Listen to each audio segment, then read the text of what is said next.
자, 들어가겠습니다. 오늘 요약 강의 첫 시간인데 괜찮나요? 이렇게 하는 게 10문제씩 이렇게 해서 하는 게 괜찮고요. 그 다음에 이제 좀 질문이 들어왔는데 아까 오타가 났어요. 저도 아까 좀 의아했는데 넘겨보세요. 넘기시면은 19페이지로 한번 가보세요. 오타가 난 거를 좀 보겠습니다. 19페이지 가시면은 아까 낮이라는 게 있었죠. 그래서 이게 좀 오타가 난 것 같아요. 19페이지 가시면은 제가 강의할 때는 자 보세요. 낮이라는 게 건물이 있어요? 없어요? 뭐만 제한받아요? 사법상 제한이 없다고 작년에 시험에 나왔거든요. 그죠? 그럼 사법상 제한을 받는다는 건 틀린다는 얘기예요. 그래서 혼돈하지 말라는 얘기죠. 아시겠죠? 그죠? 근데 책이 잘못된 게 19페이지 가시면은 낮이에 세 번째 보시면 사적 제한을 받는다는 단어가 있나요? 그 받아요? 받질 않아요. 안 받는다 이렇게 생각하시면 돼요. 맞죠? 그럼 제가 기출문제가 중요하다 했죠? 자, 나대지와 낮이는 똑같아요? 달라요? 낮이는 지목이 될 필요는 없잖아요. 이해하십니까? 그럼 암기됐나요? 뭐만 되고 다 안 돼요. 공법상만 되고 다 안 받는 거죠. 아시겠습니까? 자, 따라서 다 없다. 뭐만 제한을 받아요. 공법상 제한이죠. 이해하셨습니까? 그래서 아까 요 문제 기억나세요? 요 문제? 아까 요거 4번의 이응 문제 기억나세요? 작년 문제인데. 낮이란 건물이나 그 밖에 정착물이 없고 지상, 자, 여기서 지상권이라는 자체가 민법의 사법이잖아요. 지상권 등 토지 사용 수익의 제한은 공법상 권리가 설정되어 있지 않습니까? 사법상입니까? 사법상만 없는 거죠. 아시겠죠? 그죠? 다시 할게. 낮이 이제 이해하시겠어? 낮이는 뭐만 있고 다 없어. 공법만 있고 다 없단 말이야. 대답 좀 해봐. 낮이 토지 건물이 있어 없어? 사법상 제한 받아 안 받아? 지목이 될 필요는 없다. 뭐만 제한 받는다. 그게 우리가 암기를 하셔야 되는 거죠. 아시겠죠? 그죠? 그래서 작년에 나왔는데 이 낮이라는 것은 자 공법상 제한을 안 받는 거예요. 사법상 제한을 안 받는 거예요. 사법상 제한 아마 작년에 시험 나왔거든요. 이렇게 좀 이해하셨죠? 그죠? 이렇게 잡으시고 그 다음에 이제 갈게요. 이렇게 하셔서 이제 여기 갖고 그 다음에 이제 경제 파트 들어가기 전에 여기 사이드예요. 넘겨보세요. 별로 시험에 나오진 않는 부분만 남았는데 제가 지금 찍어드린 건 다 갔어요. 자, 따라서 부동산의 개념. 그래서 우리가 다시 한번 화면을 이제 보여드리면서 여러분한테 지금 복습을 해드리는데 딱 세 문제가 떠요. 우리 시험 문제는 딱 세 문제가 뜨는데 자 볼게요. 아까 다시 복습해보면 자 따라합니다. 복합 개념의 부동산. 복합 부동산. 기억나시죠? 그죠? 그러니까 이걸 물어보기 때문에 아까 1번의 정답은 3번이 정답이었죠. 이렇게 물어봤고요. 그 다음에 따라서 정착물. 토지 정착물과 부동산 정착물이 다르죠. 그래서 여기서 지금 독립된 거는 아까 2번에 그냥 했어요. 국어였어요. 그거는 토지에 독립된 거예요. 일부예요. 일부고. 그 다음에 여기서 아까 정답은 2번이 썼죠. 자, 우리가 매년 경제를 요하지 않는 남한 4년생 신문은 그냥입니까? 그냥 살에 나는 겁니까? 나는 거니까 그냥 자연과실로서 종속정착물을 봐야 되잖아요. 그러면 어떻게 돼요? 요거는 정착물로 간주가 안 돼요? 간주가 돼요. 근데 중개 대상이 되진 않죠. 되려면 우리가 중개사법에서 임목이라는 건 등기를 해야 되잖아요. 기억하십니까? 이렇게 해서 자 여기서 딱 한 문제 나온다. 한 문제 나와요. 그래서 용어가 자 따라해보세요. 부동산의 개념. 입을 열어요. 부동산의 개념. 이게 지문이 기출문제 키워드란 말이에요. 맞아요? 그 다음에 이게 안 나온다면 자 따라해보세요. 정착물. 따라해. 정착물. 정착물이 나온다는 거지. 화이팅. 그러니까 부동산의 개념을 물어보거나 정착물에서 여기 한 문제 뜬단 말이야. 맞지? 그 다음에 따라서 토지의 용어. 그리고 아까 토지 용어 여기서 옳고 그런 거 있었지? 요거 맞히시면 되는 게 두 문제가 나온다는 얘기죠. 아시겠습니까? 근데 가장 힘들어하는 게 토지의 특성이에요. 뭐의 특성이다? 그럼 내가 무조건 얘기하는데 무슨 쪽이 안 된다는 거야, 항상. 물리죠. 용도적은 가능하다는 거죠. 알겠죠? 그죠? 그래서 이렇게 해서 딱 세 문제만 배정이 돼요. 이렇게. 아시겠죠? 그죠? 나머지는 사이드야. 사이드이기 때문에 그냥 편하게 들어. 가볼게. 넘겨봐. 넘기시면은 페이지에 24페이지로 한번 가보세요. 가시거든요. 부동산의 본질적 가치라는 단어가 있나? 그다음에 자연. 자연은 안 나와, 시험에. 근데 아까 부중성 기억나시지? 땅이 많아, 한정돼 있어. 사회성, 공공성이니까 토지 공개념이 등장했지? 자원을 보존한다는 거고. 밑에 위치 있어요, 위치? 위치는, 자, 따라서 접근성이 나온다. 자, 보세요. 만약에 29번지가 아파트가 있는데, 30번지가 공원이 들어서거나 여기 전철역이 뚫리게 되면은 절대적 위치가 바뀌었어요? 상대적 위치가 바뀌었어요? 접근성이 좋다는 건 상대적 위치를 얘기한다는 거죠. 맞습니까? 그 위치는 마샬이라는 애가 얘기했고 접근성은 허드라는 애가 얘기해서 전철이 가까우면 그냥요 편리해요. 땅값이 높아지죠.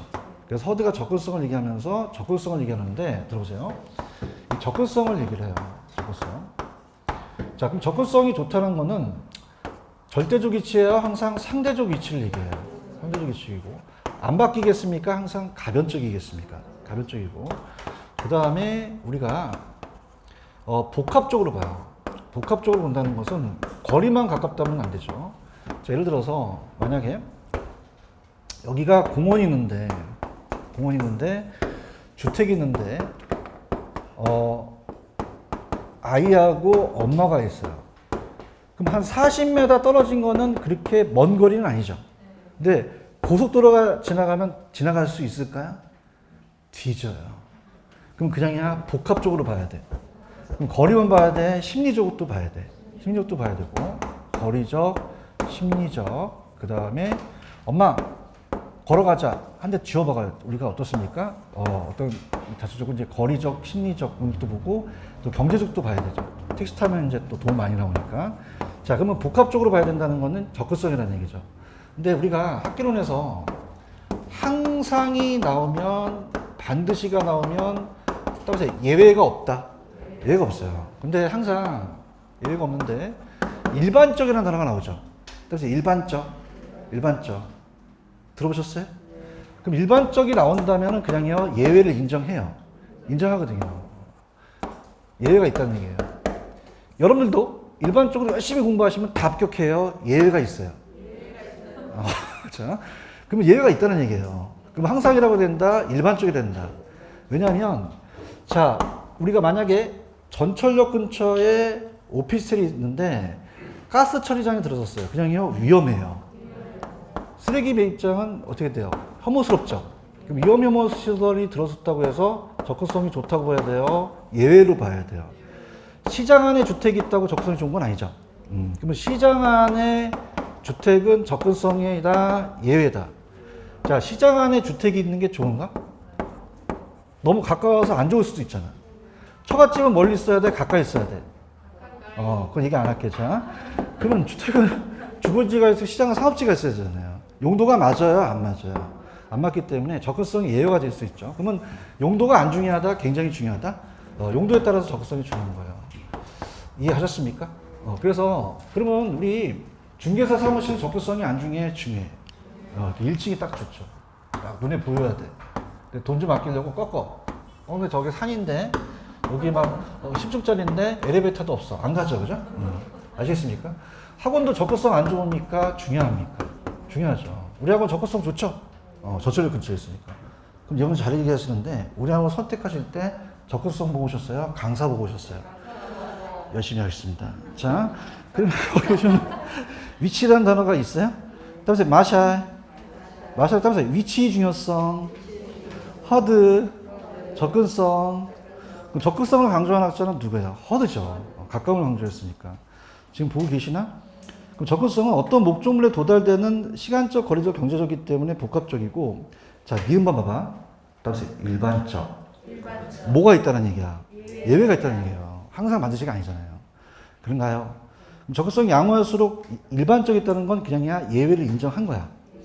항상 가치가 높으나 항상 높은 건 아니죠. 그래서 밑에 접근의 사람들이 따라서 혐오시설 아까 얘기했잖아. 그 다음 밑에 시장 안의 주택이라는 걸 얘기했죠. 자, 이런 것들은 접근성이에요. 접근성이 예외예요. 그러면 중요한 거는 맨 밑에 3번 별표 그냥 용도가 중요해. 용도에 따라 유용성이 기준이 달라질 수도 있죠. 그런가요? 자, 그럼 봐봐. 접근성이 가장 중요시되는 건 소매점이라는 단어가 있어요. 자, 편의점 같은 건 접근성이 안 중요해? 중요하잖아요. 근데 중요하지 않는 거는 강한 흡입력이나 독점이 있는 부동산 같은 건, 관광자원 같은 거는 어디 여행 가시면은 그냥 버스 대절해서 가죠? 그럼 거기 가면 그냥 버스에 다 모여 있어. 그냥 강한 흡입력이 있어. 접근성이 중시되지 않는다는 거죠. 요양원은 전철역 근처에 있어야 돼? 멀리 떨어져 있어야 돼?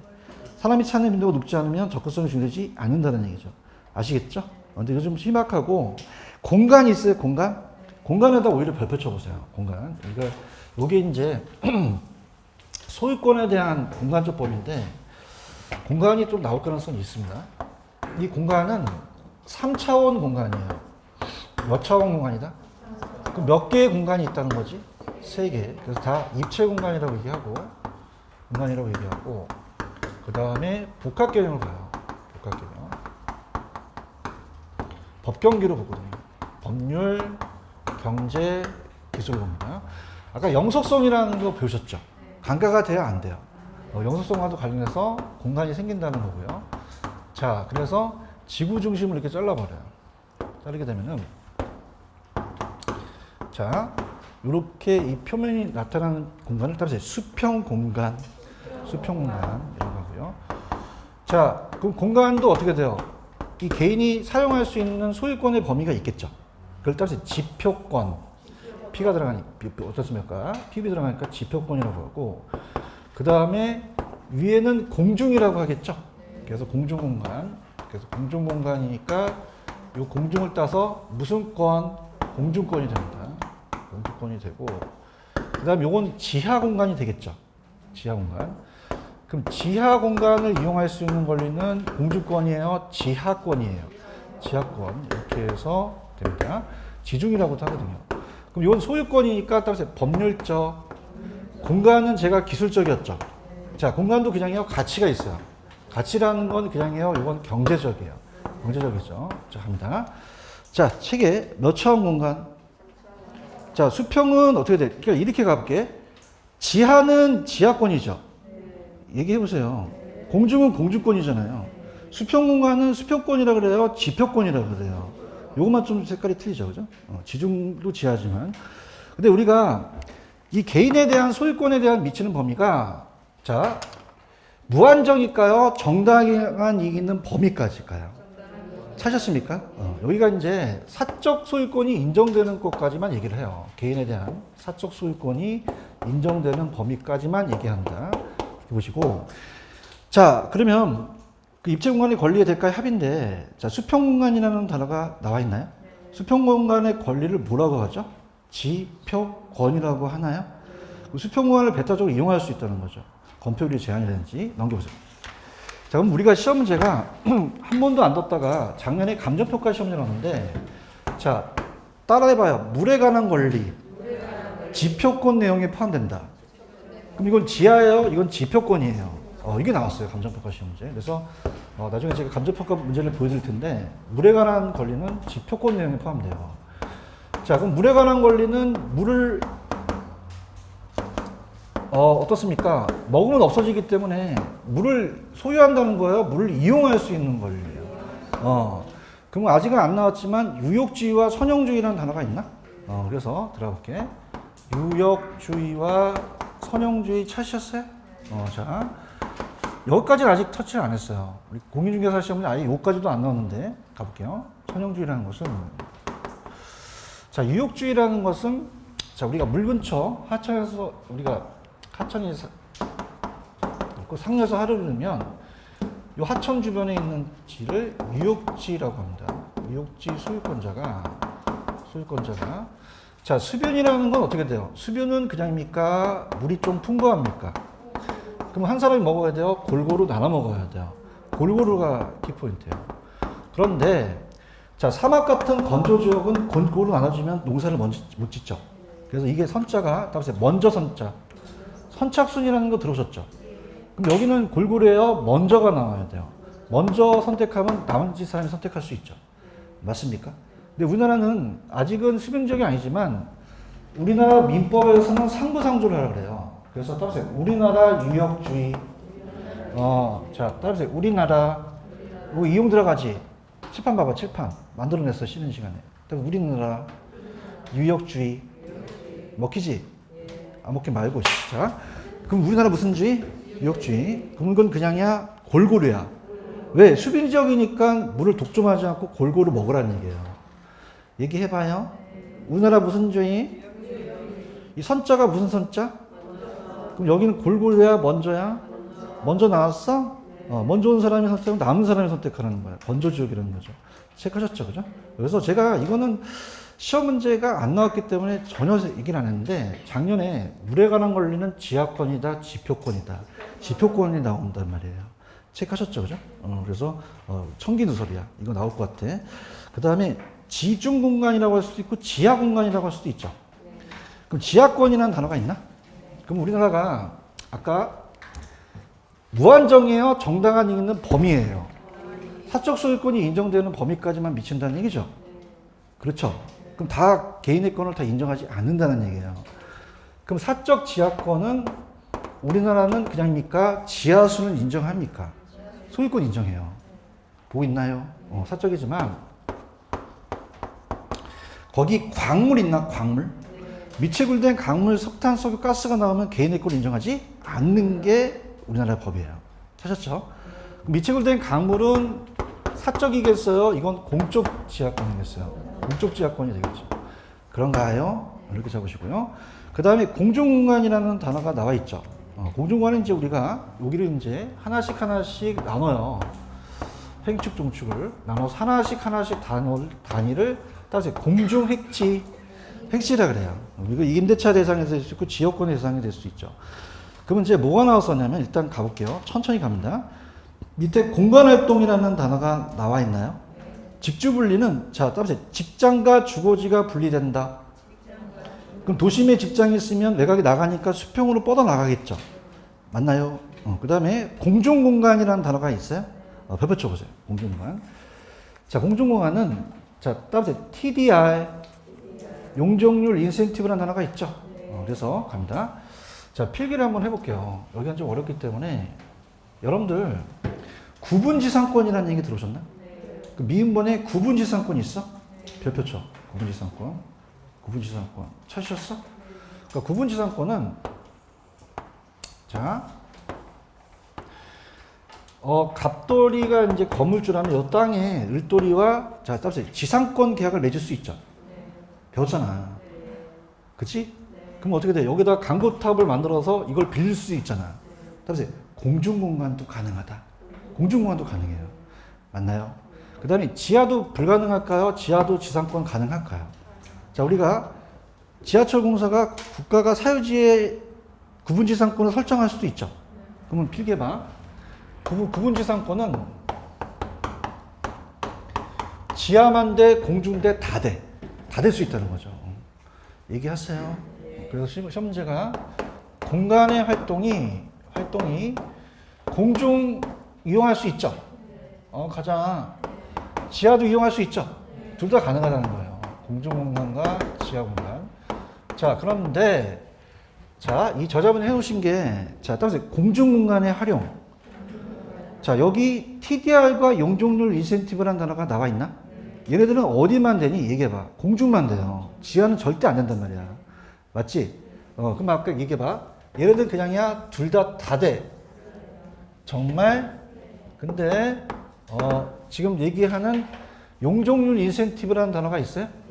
자, 용적률은 우리가 지하 공간 삽입되지 않잖아요. 건물을 올릴 수 있는 거니까 이건 지하입니까? 공중입니까? 공중이에요. 맞나?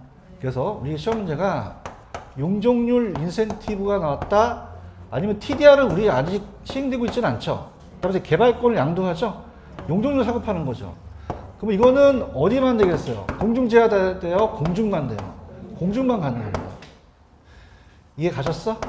그래서 여기 마지막으로 출제됐던 거거든요. 다시 할게. 구분지상권은 그냥이야. 둘 다 돼. 대답해요? 공중만 돼? 지하도 돼?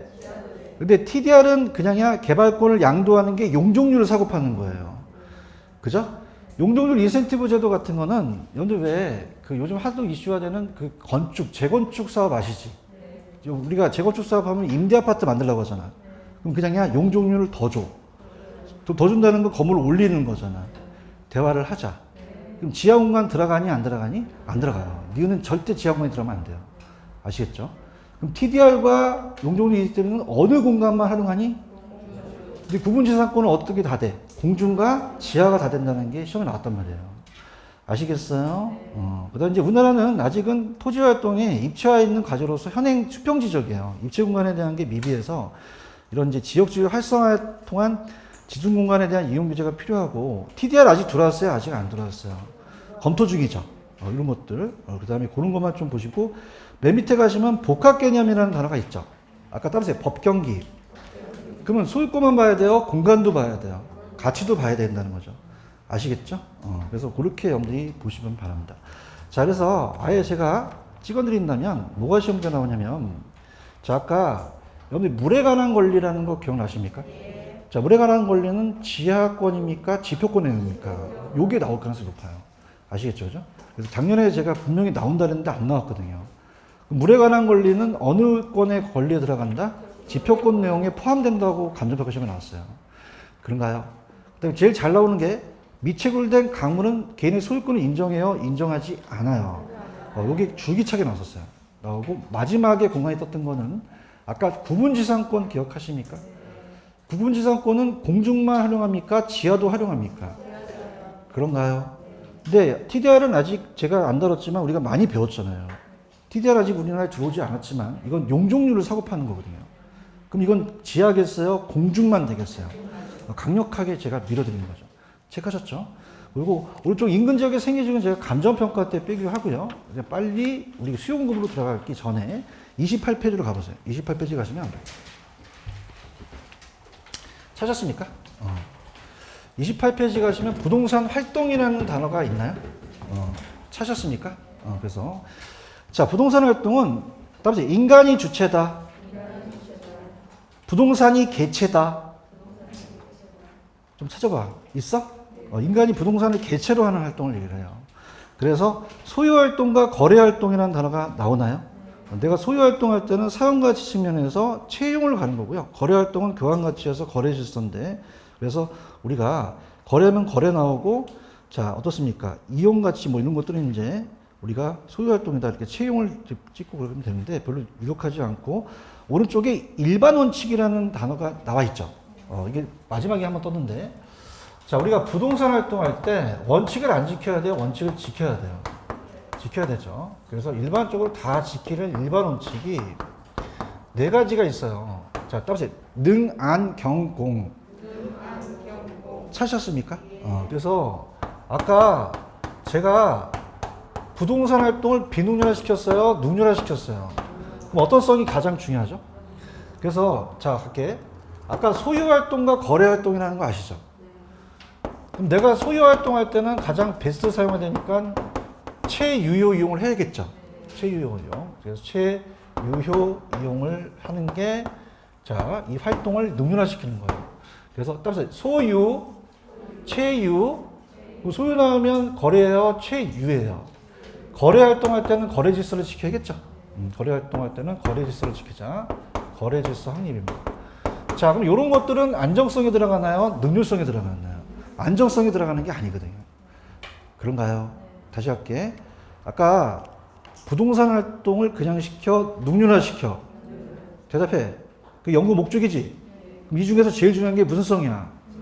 그럼 아까 소유 활동의 채용 원칙과 거래 활동의 거래 질서 확립을 지키지. 그럼 능률화 시키는 거잖아. 그럼 안정성이야? 얘네들은 능률성이야. 안정성에 들어가면 안 된다는 얘기예요. 아시겠어? 자, 안정성은 자, 거래 사고를 피하자는 거죠. 자, 그러니까 무슨 말이냐? 여러분들 왜 경매 물건은요, 그냥입니까? 좀 싸게 나옵니까? 싸게 나와요. 그렇죠? 얘기해봐요. 그럼 빨리빨리 사게 되면 여러 가지 사고가 터질 수 있잖아요. 그럼 능률성을 따지면 안정성이 저해될 수 있다는 거죠. 알겠나요? 그래서 안정성은 거래 사고를 방지하자는 얘기예요. 보고 있어요? 그 원칙, 안정성과 능률성의 원칙은 서로 부딪히죠. 상충관계다. 그 다음에 경제성은 그냥이야, 돈 버는 거야. 그럼 최소의 비용으로 최대 효과를 얻을 수 있죠. 합리적 선택. 근데 공정은 이제 우리가 특정 주체가 아니라 공정이 된다. 이렇게 해서 보는데, 자, 그래서 최근에 나왔던 경향이, 자, 대화를 합시다. 부동산 학자니까 얘기해 볼게.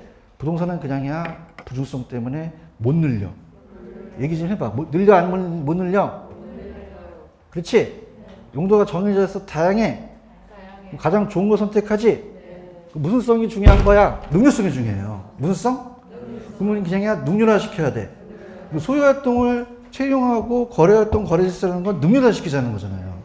그럼 시험 문제 소유활동에 대한 채용과 거래활동에 대한 거래질서를 항상 능률화 시키는 건 안정성이야, 능률성이야. 이게 한번 나왔고 그 다음에 안 나오기 시작해요. 아시겠죠? 참고 보시고. 활동의 속성이라는 단어가 있나? 자, 과학성은 따라서 이론, 기술성은 실무. 이론이 중요해, 실무가 중요해. 둘 다 중요하다는 거죠. 산학협동하자는 건 둘 다 중요하다는 거죠. 아시겠습니까? 이렇게 보시고. 사회성, 공익성은 공익이고 사익은 사익이죠. 그럼 마찬가지야. 공익만 강조해야 돼, 사익 강조해야 돼, 조화롭게 가야 돼. 전문성은 비전문가가 하는 활동은 1차죠. 근데 중개사는 평가사는 아니지만 평가 활동하는 게 2차고 평가사 하는 게 3차예요. 그럼 평가사가 평가하는 게 제일 수준이 세죠? 몇 차가 제일 수준이 세겠어요? 술도 몇 차까지 마셨다는 얘기를 해요. 마실 수 있군요. 이렇게. 그래서 비전문가가 하면 몇 차? 일상 업무를 부동산 업무를 하면서 하는 건 특정 자격증을 갖고 전문가가 하면 3차라는 거죠. 이론주의 치료되는 거. 그 다음에 윤리성은 이제 우리가 어떤 게 시험 문제 나왔냐면 중개업자만 윤리를 지켜야 돼요. 거래 당사자도 지켜야 돼요. 둘 다 지켜야 된다는 거예요. 맞아요? 고용은 따라서 종업원. 자, 이 종업원과의 관계는 조직 간이에요? 조직 내부예요? 그 내부 조직원 간의 관계는 고용윤리라고 말씀드렸죠? 조직과 조직 간은 조직윤리다. 제가 했었고요. 업자와는 의뢰인 간의 관계는 서비스, 공중은 공중. 윤리는 이제 법률적 자율적 절충을 따른다는 건데 거의 희박합니다. 넘기세요. 넘기시면은 정보활동이라는 게 나와 있나요? 자, 토지가 움직여요, 안 움직여? 그러니까 부동성 있었죠? 그것만 가져가세요. 그 다음에 주변 현상에 대해서 우리가 통제 불가능하고, 자, 여러분들이 만약에 중개활동을 한다면 의뢰인과에 대한 활동은 대물이에요, 대인이에요? 부동산 활동은 대물이 되겠죠. 둘 다 하겠죠. 임장은요, 가만히 있어야 돼요, 땅을 보러 가야 돼요. 부동성과 대물 활동 때문에 그런 거죠. 맞죠? 그건 보시고, 공간은 입체 공간이고, 아까 영속성 배우셨죠? 그럼 그 다음이니까 배려를 해야 됩니까? 어떻게 배려해야 돼요? 장기. 그렇죠?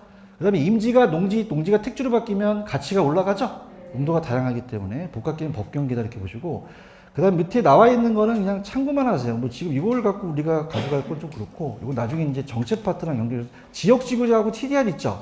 이런 것도 이제 나중에 이제 제가 연결시켜서 볼 테니까 그때 가서 보시기 바랍니다. 됐습니다. 이렇게까지 하고, 그 다음에 이제 오른쪽에 보시면은 31페이지 가시면 부동산 수요라는 단어가 나와 있나요? 자, 그래서 우리가 시험 문제에 뭐가 뜨냐면, 따라해보세요. 유량과 저량. 여기 떠요. 유량과 저량이 뜨기 때문에 가장 강력한데 54페이지 주택 저량 유량 찾으셨습니까? 요걸 이제 들어갈게요. 유량 저량. 자, 54페이지 가시면 유량 저량 찾으셨어요? 별표를 하나 쳐놓으시고, 자, 이게 이제 우리가 시험 문제 배정이 돼요. 그래서 이제 유량이냐 저량이냐 이걸 가지고 이제 우리가 봅니다. 그래서 유량 저량이 이제 유력하기 때문에 여기를 잡으셔야 되는데, 자, 이걸 잡기 전에 우리가 이제 일단 31페이지 가셔서 처음 하신 분들이 있기 때문에 수용급에 대한 정의를 한번 볼게요. 31페이지 한번 가보세요. 가시게 되면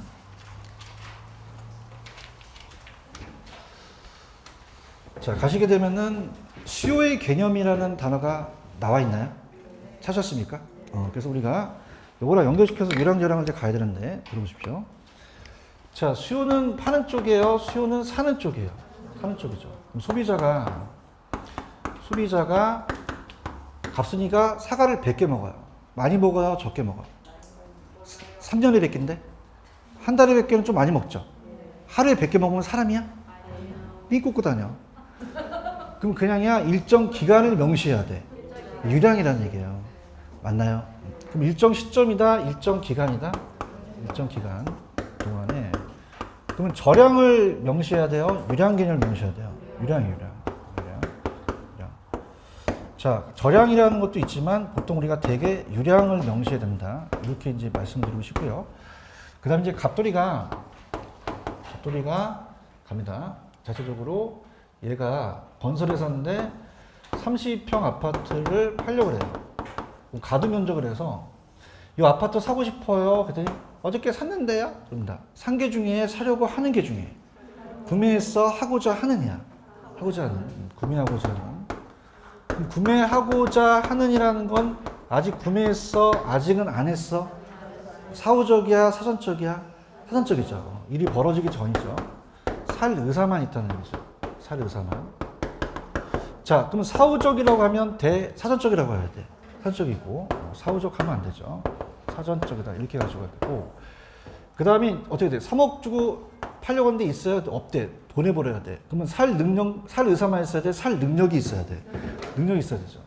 욕구가 있다는 것은 구매력을 얘기하죠.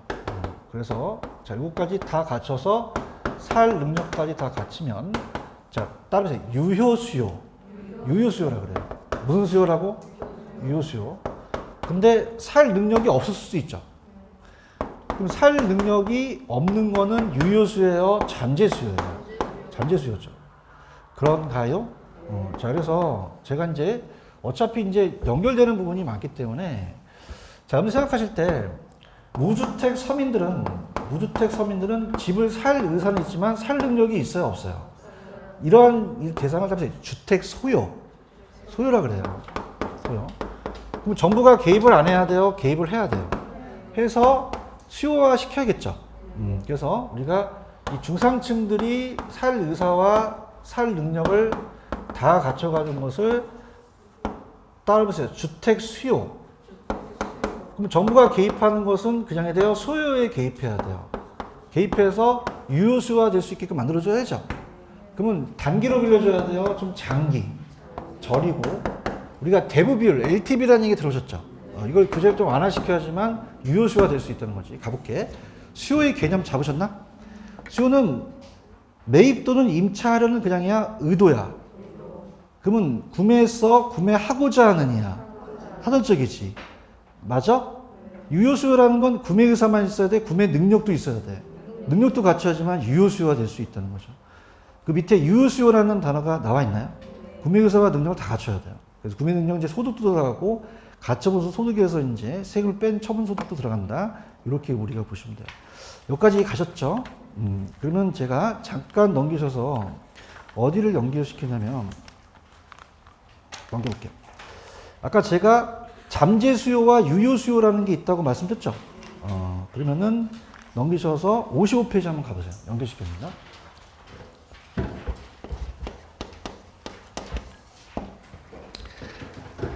박스가 하나 보이시나요? 보이시나요? 밑에 박스, 밑에 중간 박스.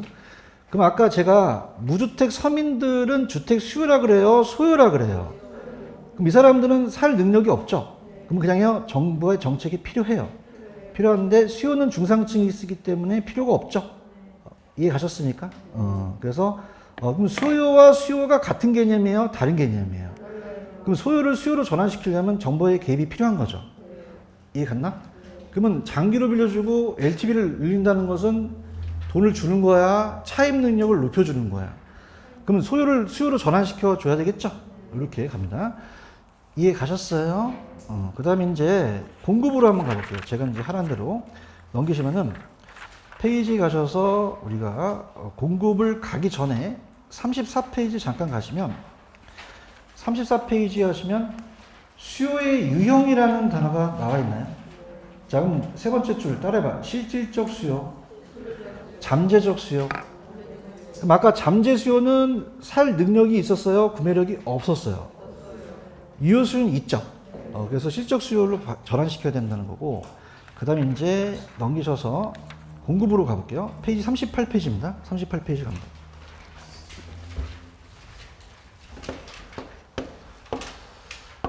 가셨나요? 자, 공급으로 갈게요. 공급은 사는 사람이에요? 파는 사람이에요? 그 판매자가 자, 이 칠판 주개를 만 개를 생산해요. 많이 생산해요? 기간에 따라 틀려요. 얘도 저량이겠어요? 유량이겠어요? 유량이고. 여러분들은 이 칠판 주개를 사시려고 한다면 이 칠판 주개가 팔려 나간 게 중요합니까? 아주 판매하고자 하는 게 중요합니까? 판매하고자 하는 게 중요하죠. 맞나? 판매하고자. 그럼 판매했어? 판매하고자 하느냐? 아직 샀어? 안 샀어? 아까 팔았어? 아직 안 팔았어? 사전적 개념이 되는 거죠. 얘기 좀 해봐요. 그 다음에 욕구라는 것은 얘네들 따라서 판매력. 그러면 팔 의사만 있어야 돼요? 팔 능력도 있어야 돼요? 유효 공급화 시켜야 되는 거죠. 아시겠죠? 나 지금 38페이지 하고 있는데 보고 있나? 그럼 공급도 자 판매했어요? 판매하고자 하느냐? 그러면 사후적이다? 사전적이다? 그 다음에 아까 일정 기간에는 유량이라는 단어가 있었죠. 근데 공급엔 또 저량이라는 개념이 있기도 하다는 거죠. 아시겠죠? 그럼 유량 저량이 아까 54페이지 있었나요? 갈게요. 갑니다. 54 들어간다.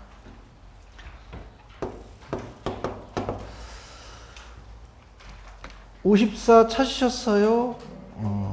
찾으셨나요? 가볼게요. 자, 칠판. 자, 유량은 그냥요, 일정 기간이에요. 저량은요, 시점. 다음에 저량, 시점. 그럼 저량 나오면 기간 찍으셔, 시점 찍으셔. 자, 우리 UFO가 또 있죠. 그럼 유량은 그냥요, 플로우예요. 저량은 스탁이죠. 그럼 저량 위주로 이제 우리가 암기를 많이 하라 그랬어요. 제가. 자, 그럼 이렇게 합니다. 갑돌이가 소득이 1,000만 원 벌어요. 많이 벌어요? 적게 벌어요? 기간에 따라 틀려요. 갑돌이 와이프가 연 1,000만 원 주면 갖다 주면 좋아할까? 쫓겨날까? 월 1,000만 원 갖다 주면 어떡하지? 좋아해. 하루에 1,000만 원 갖다 주면 기절해. 무슨 말인지 알아? 그러면 또 기간에 따라 다르다. 기간에 따라 달라요. 그죠? 그러니까 돈이 들어오고 나가는 건 다 유량이라는 거죠. 맞나? 그리고 소득이라는 거는 그냥요, 수익이에요. 지대도 임대료 수익이죠. 지금 보고 있나? 그 다음에 어떻게 된다? 따라서 단기, 기간, 1년 동안의 순수익을 얘기한다는 거죠. 맞아요? 자, 거래량과 국민총생산도 따라서 기간에 따라 다르다. 기간을 정해주는 거죠. 신규도 이제 기간이고요. 맞죠? 근데 이제 이 저량이라는 것은 자, 제가 이렇게 암기하려 했어요.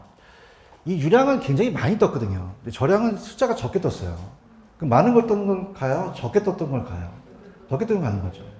그러면 따라서 저는 저량. 그래서 제가 아는 지인이 제자분하고 결혼하셨어요. 따라서 제자가 부인입니다. 통화를 많이 하셨습니다. 많이 좀 이렇게 통화를 많이 하고 좀 친해져서 결혼하셨대요. 그럼 쟤는 따지 재고, 자산. 자산에는 자본이 들어가죠. 자본이 들어가고요. 부채도 들어가죠. 그래서 자, 우리가 이 프로젝트 파이낸싱에 따라서 대차 대조표, 재무상태표. 뭐냐면 그 회사의 현재 재무제표를 얘기한다는 거예요. 맞나? 그럼 이건 그냥이야 현재라는 게 들어가. 현재 들어가서 자, 따라서 가격, 가치, 가격도 시점에 따라 틀리죠. 인구도 지금 앵야 태어나는 게 다 틀리다는 거죠. 이해하셨어요? 그래서 따라서 저는 제자가 부인입니다. 제가 뭐죠? 재고. 제 자산만 들어가요? 자본도 들어가요. 자, 그 다음에 어떻습니까? 재산도 들어가죠? 제가 들어갔으니까. 자, 따라서 부인입니다. 부인입니다. 아까 제자 가 기억나시죠? 가격, 가치, 지가가 다 저량이라는 거죠. 그냥이야 통화를 많이 했어. 통화량까지 많이 나왔는데 제가 이런 얘기를 했어요. 저량끼리는 더하면 안 된다 그랬어요. 기억하시죠? 그죠? 그러니까 2019년에 500조 원이 찍혀나갔고 이 통화량이 만약에 2020년에 600조라면 자 1100조예요. 1100조라고 하면 안 돼요. 안 되잖아. 가자. 시점에 따라 틀리잖아. 반응이 없잖아. 그러면 저량끼리는 더하면 돼? 안 돼? 안 돼요. 저량은 축적된 거기 때문에 지금 1100조가 있다고 말하면 안 되죠. 그런가요? 근데 우리가 이 유량은 그냥요, 이 기간끼리 더해도 돼요. 더해도 되죠. 나 허락받고 더 할게. 더해도 되나요? 그러니까 예를 들어서 2019년에 갑돌이가 연봉이 1억이었대요. 연말에.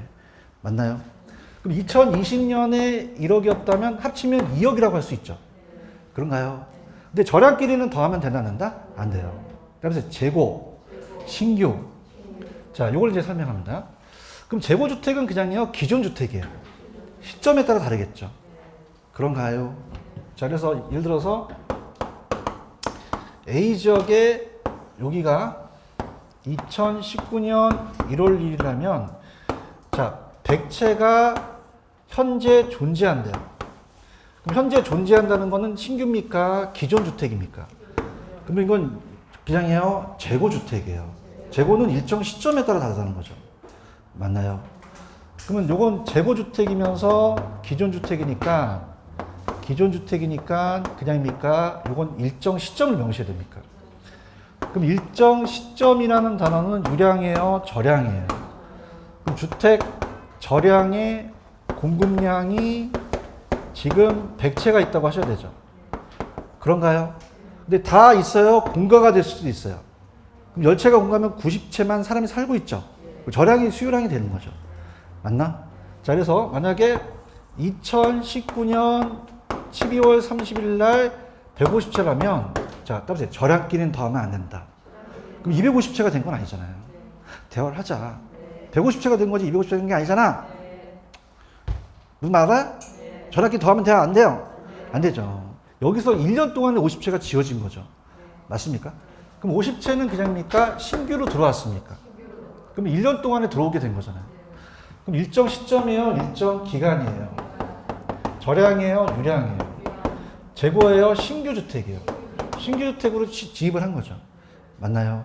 그럼 이건 주택 저량이라고 하셔야 돼요? 유량의 공급량이라고 하셔야 돼요? 공급량이라고 하죠. 그런가요?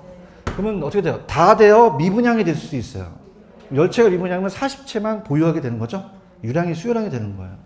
자, 지금 54페이지 보시면은 거기 주택 저량과 유량이라는 단어가 나와 있나요? 자, 우리 보세요. 여러분들 단기는 주택을 공급하기가 쉬워요? 좀 어려워요? 단기에 있는 양은 저량이라는 거죠. 맞습니까? 그럼 신규로 유입하려면 기간이 길어야 되죠? 그럼 장기양은 저량이야? 장기는 유량이야? 유량이라는 거죠. 나 지금 54페이지 하고 있는데 보고 계셔요? 그러면 저량은 그냥이야? 시점이야? 스톱. 자, 저량은 일정 기간이 들어가야 돼? 일정 시점이 들어가야 돼? 그럼 공급량이라는 건 따라서 존재라는 단어 있어? 그럼 현재 존재하는 것은 자, 유량이야? 저량이야? 그건 아니죠. 그래서 아까 100채가 존재했잖아. 맞아? 10채가 공급하면 90채만 사람이 살고 있지. 그럼 저량이 수요자가 보유하는 양이 되겠지. 맞나요? 자, 기간은 따라서 1년 동안 장기는 신규로 진입할 수 있죠. 플로가 돼서 아까 제가 50채가 신규로 들어왔잖아요. 그럼 유량 공급량이 50채죠? 자, 이건 그냥입니까? 신규로 공급이 됐습니까? 그러면 저량이 아니잖아요. 유량이고. 근데 50채가 미분양이 나서 10채가 안 팔릴 수 있죠. 그럼 40채만 일정 기간 동안 수요자가 보유하는 양이죠. 아시겠습니까? 자, 그러면 자, 갈게. 자, 따라서 유량과 저량이 바뀌어 나온다. 바뀌어 나온다. 그럼 아까 제가 유량끼리는 기간이니까 더해도 되죠? 근데 저량끼리 더하면 안 된다는 거잖아요. 그죠? 근데 아까 제가 유량을 암기하는 게 좋아요? 저량을 암기하는 게 좋아요? 이건 작년에 공부하셨던 분이 굉장히 도움이 되세요. 따라서 저는 제자가 부인입니다. 자, 따라가. 재고, 자산, 가치, 부채는 아직 시험에 안 나왔어요. 부채 나올 수 있다는 거죠. 인구 나왔죠. 그 다음에 아까 통화량 나왔다 그랬죠. 통화량은 저량이잖아요. 아시겠죠? 그러면 자, 요것만 풀고 좀 쉬었다 가겠습니다. 자, 6번 문제입니다. 6번 문제 스타트. 아까 저량을 제가 어떻게 찾아냈죠? 저는 제자가 부인입니다. 기억나시죠? 제 있나요? 재고 있나요? 자산이라는 게 있잖아요. 여기. 자산. 가치 있죠. 그죠? 이해하시겠습니까? 따라서 부인입니다. 부채하고 인구니까 몇 가지가 되겠어요? 4가지가 되겠죠. 통화량이라는 게 빠졌죠. 그죠? 이렇게 해서 가져가시면 돼요. 정답 몇 번? 3번이 정답이죠. 그런가요? 자, 그래서 가시는데, 자, 이렇게 볼게요. 그러면 이제 이해를 돕기 위해서, 자, 나머지 게 그냥이에요? 유량이에요. 자, 여기 보세요. 임대료 수입이 1,000만 원 벌어요. 많이 벌어요? 적게 벌어요? 기간에 따라 틀려요. 그렇죠. 임대료 수입은 유량이 되겠죠. 대화를 합시다. 그 다음에 연간이라는 게 붙었죠. 그냥이요? 기간이 붙었어요. 그러니까 돈이 들어오고 나간 건 다 유량이라는 거죠. 그 다음에 근로자 임금, 따라서 임금, 소득, 수입, 이런 게 나오면 다 유량이에요. 지대도 임대료가 되거든요. 맞나? 그 다음에 아까 신규주택은 아까 제가 저량이라 그랬어요? 유량이라 그랬어요? 유량이니까 그것만 좀 생각하시면 되는 거죠. 그럼 유량끼리는 그냥요? 더할 수도 있어요. 2019년에 50채가 신규면 2020년이 또 어떻습니까? 50채, 50채면 100채라고 될 수 있죠? 저량끼리는 더하면 안 되겠죠. 아시겠죠? 요것만 좀 주의하세요. 따라서 단기 순이익. 단기, 기간. 그래서 우리가 요건 이제 회계 차원인데 우리가 이제 장부상 여기 왜 프로젝트 파이낸싱이라고 들어보셨나요? 자, 부회금융이라는 얘기 들어보셨죠? 따라서 장부상 외. 그래서 아까 따라서 대차대조표. 대차대조표는 현재 그 회사의 재무제표이기 때문에 자산과 부채와 자본을 봐요. 따라서 현재. 근데 손익계산서는 따라서 기간. 1년 동안의 순수익을 보거든요. 아시겠습니까? 그럼 유량을 암기하시는 게 낫다? 절량을 암기하시는 게 낫다? 절량을 암기하시는 게 낫죠. 아시겠습니까? 그래서 이거 한 번만 하고 우리가 좀 쉬었다 갈게요. 기출문제는 다 갖고 계시죠? 그러면 그 기출문제에서 본다면 유량을 빨리 맞히는 게 좋아요? 절량 쪽으로 맞히는 게 좋아요? 그러면 진짜 주집문제 보여요. 그죠? 다음에 저는 제자가 부인입니다. 제가 뭐야? 재고. 빨리빨리 튀어나와야 돼. 자산만 돼, 자본도 돼. 가치 되지. 부채 인구 다 되지. 통화량이 된단 말이에요. 맞습니까? 그러니까 절량 쪽으로 가시게 되면 눈에 싹 보인단 말이죠. 아시겠죠? 그죠? 근데 이게 왜 암기기법을 만들었냐면 학교로는 법이에요? 학문이에요? 그러다 보니까 이 암기기법이 어느 정도 통할 수도 있다는 얘기예요. 아시겠죠? 그죠? 그러니까 제가 이걸 만든 건 유량보다는 절량의 숫자가 적게 나왔거든요. 얘기 좀 해보세요. 그래서 어떻게 나왔냐? 따라서 재고, 자산, 가치, 인구 이 네 가지만 떴거든요. 근데 작년에 통화량이라는 게 더 들어가게 된 거죠. 얘기 좀 해보세요. 그럼 부채도 나올 수도 있다는 가정에서 들어가시는 거죠. 아시겠죠? 이렇게 합니다. 좀만 쉬었다가 갈게요. 실수.